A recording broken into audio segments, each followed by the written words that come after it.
Biomass transfers. In this lesson, we'll look at science and engineering practices, specifically developing and using models, using mathematics and computational thinking, constructing explanations and designing solutions, and engaging in argument from evidence. And our cross-cutting concepts are patterns, cause and effect, scale, proportion, and quantity, systems and system models, and energy and matter. Food chains. A food chain is a sequence that describes the feeding relationships in a group of organisms. Look at the following food chain. We have a very simplistic example. We have a leaf, which is a producer. Our primary consumer is a caterpillar that eats the producer. Our secondary consumer is a bird, which eats the primary consumer, the caterpillar. And finally, our tertiary consumer is the fox that will eat the bird. In a food chain, biomass is transferred from one organism to another in the direction of the arrows. Plants and algae produce the biomass in most food chains. They use photosynthesis to do so. During photosynthesis, light energy is used to combine molecules from the environment into glucose. Specifically, the carbon dioxide in the atmosphere is what is converted into glucose. When we're talking about plant growth, very little of the material that they take in comes from the roots and therefore the soil. Carbon compounds like glucose that are made by plants come from the carbon dioxide in our atmosphere. Plants use glucose to build other molecules that make up their cells and tissues. This living material is known as biomass. Photosynthetic organisms are the main source of biomass for all life on our planet. Biomass transfer. When an organism is eaten by a consumer, its biomass is transferred to the consumer.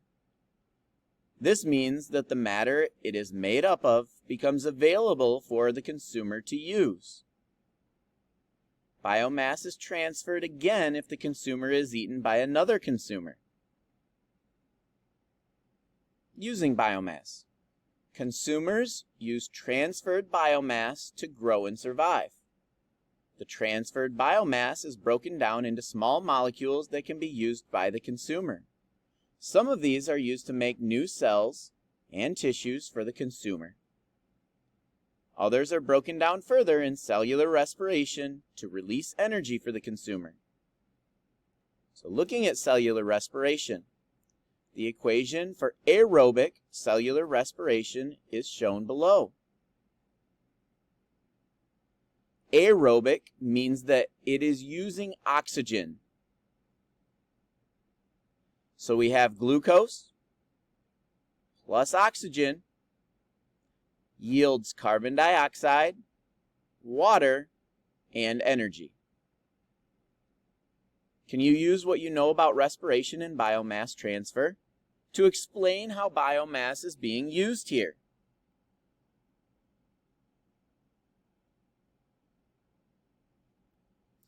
For consumers, the glucose in this reaction comes from biomass that has been transferred from the previous level in the food chain. Producers carry out cellular respiration as well.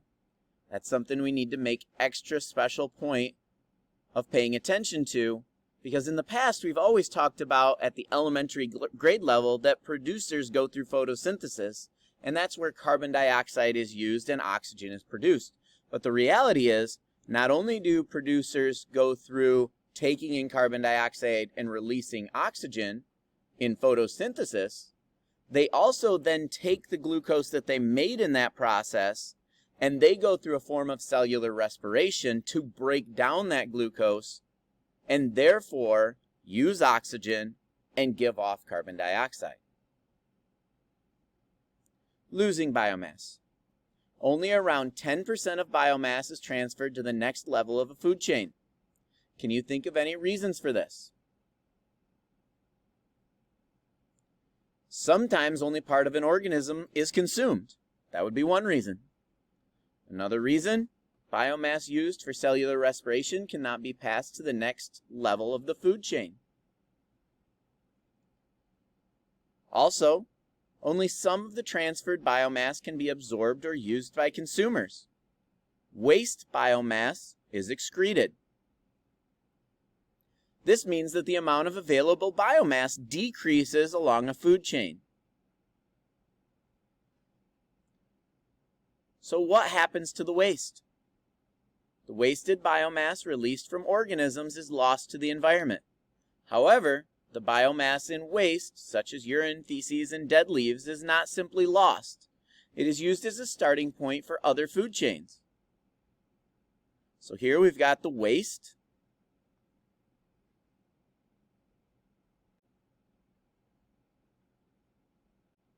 The waste is used by things like earthworms and wood lice. These are examples of detritivores. And so a whole new food chain starts off of the waste from another organism.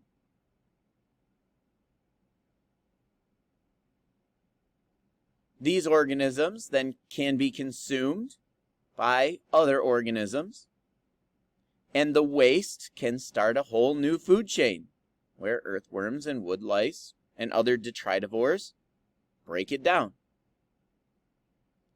And the same thing can occur from the waste from our tertiary consumers. So each one of these levels of the food chain can start another food chain just based on the waste from biomass that they produce. Energy lost in a food chain. Biomass stores energy that originates from the sun. When biomass is lost from a food chain, so is the stored energy. Energy is lost during the removal of waste, such as urine and feces, and through heat. So an example, this cow is taking in food. It's going to release heat as well as urine and feces. In fact, only around 10% of energy is passed on to the next trophic level. Pyramids of biomass. A pyramid of biomass is a scale drawing of the biomass present in each trophic level in the food chain. The area of a bar represents the amount of biomass in a specific level.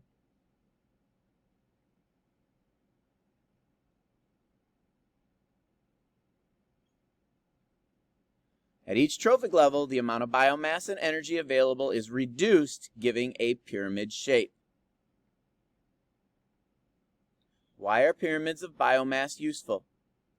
Pyramids of biomass are a quantitative way of representing food chains.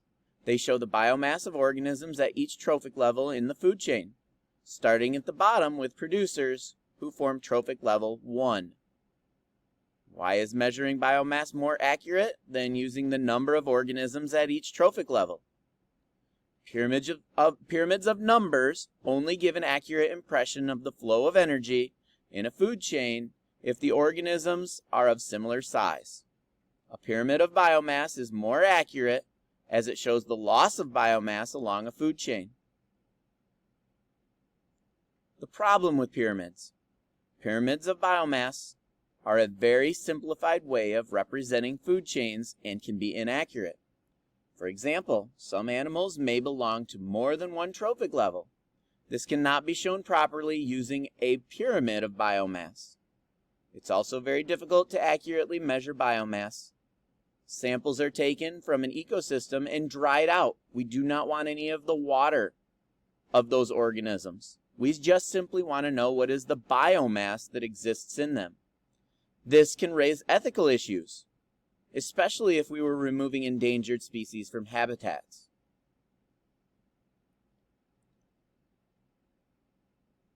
All right, looking at a pyramid of biomass, we're going to look to create one here. The area of each bar in a pyramid of biomass represents the amount of biomass at that trophic level. We're going to draw our pyramids to scale, and each square is going to represent 250 kilograms of dry biomass. So we need to press the grass. And I've got 250 kilograms of dry grass for each square. So that square is 250. And then I've got 500, 750, 1,000. So 4 boxes equals 1,000, but I got to get up to 4,500. There I'm at 2,000.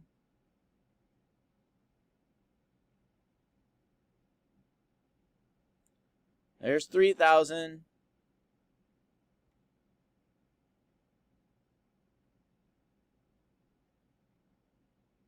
There's 4,000. And each square represents 250. I need to have 2 full squares.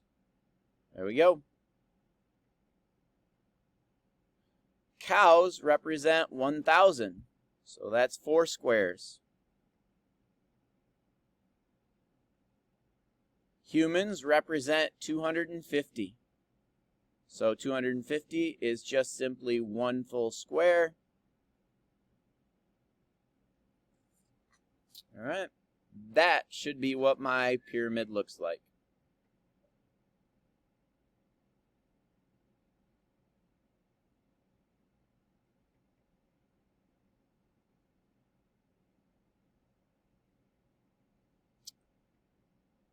All right, here's another one. Dead leaves are 1,500 kilograms. Earthworms, 500 kilograms, and hedgehogs, 250 kilograms. That's what my pyramid should look like for this food chain. Next one, oak tree, 5,000. Caterpillars, 1,250. And then the blue-tip birds, 500 kilograms, and hawks, 250.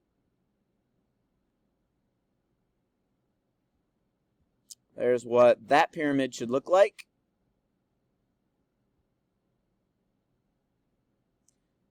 Finally, pondweed, 6,000 kilograms. Water fleas, 1,750 kilograms. Fish, 750 kilograms. And a heron, 250 kilograms. There's that pyramid.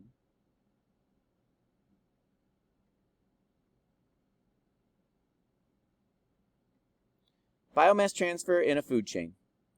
The amount of biomass available in each trophic level can be shown in a food chain. We've made that discovery.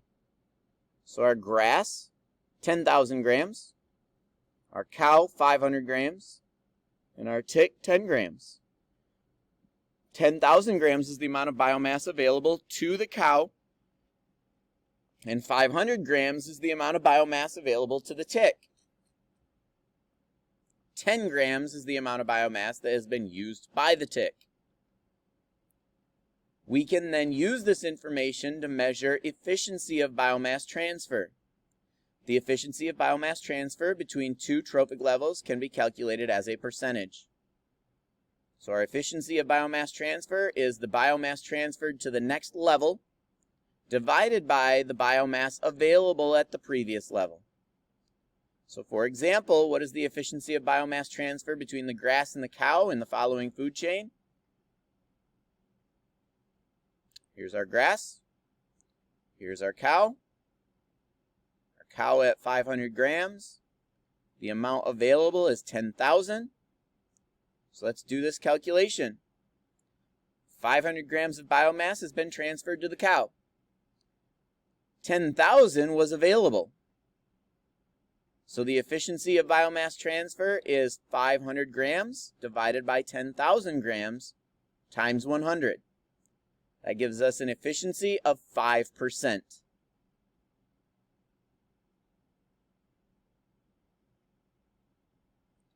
All right, we're going to use this efficiency equation to calculate a few more.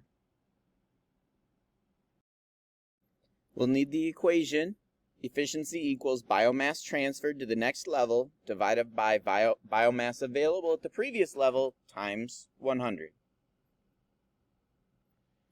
So what's the efficiency of biomass transfer between the blackberry bush and the caterpillars in the following food chain? Here's our blackberry bush. 43 kilograms available. Only 4 kilograms are transferred to the caterpillars. So if I set this equation up, it is 4 kilograms divided by 43 kilograms times 100.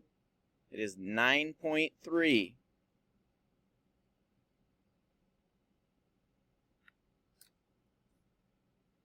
What's the efficiency of biomass transfer between shrimp and the cod in the following food chain? Here's our shrimp at 5 kilograms. Here's our cod at 0.4 kilograms. If we set this equation up, our transfer equals 8%. Our efficiency is 8%. 0.4 kilograms over 5 kilograms times 100 gives us 8%. Next one. What's the efficiency of biomass transfer between the bluebird and the beetles in the following food chain? We got an oak tree, but we're not concerned about the oak tree. We're concerned about the beetles and the bluebird. 0.6 in the bluebird, 6 kilograms in the beetles. This is kind of an easy one. We can do some mental math with this one. We know it is simply 10%. So 0.6 kilograms divided by 6 kilograms gives us 0.1 times 100 equals 10%. Efficiency of energy transfer. The efficiency of energy transfer between trophic levels can be calculated using the following equation. Percent of energy transferred equals energy used for growth, that's our output, divided by the energy supplied, which is the input. For example, if grass receives 1 million kilojoules of energy from the sun and uses 10,000 kilojoules of energy for growth, then our efficiency is 10,000 kilojoules for the growth, the output, versus what was input at 1 million kilojoules times 100 equals 1%. The grass is 1% efficient at converting the energy it takes in from the sun into energy it passes on to the consumer. So how many organisms in a trophic level? The efficiency of biomass and energy transfers between trophic levels is usually very low. This results in a reduction in the total amount of biomass and energy available to consumers further along the food chain. This means that the total mass of organisms at each trophic level reduces along the food chain. So we've got our grass. The grass is transferred into rabbits, and the rabbits are transferred into a fox. There may be a lot of grass, a very small number of rabbits, and then even smaller number of fox, simply because of this efficiency of biomass and energy transfers being low. All right, let's summarize. Food chains and pyramids. What are the missing words about food chains and pyramids?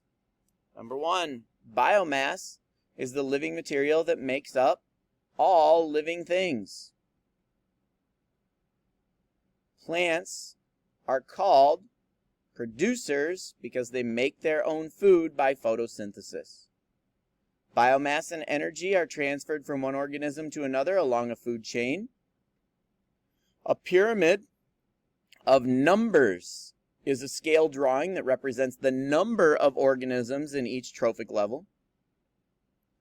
And a pyramid of biomass is a scale drawing that represents the mass of living material at each trophic level. A pyramid of numbers that represents a food chain containing a single tree at the first trophic level will be narrower at the bottom relative to the middle because we are only talking about a single tree. All right, I hope this was helpful.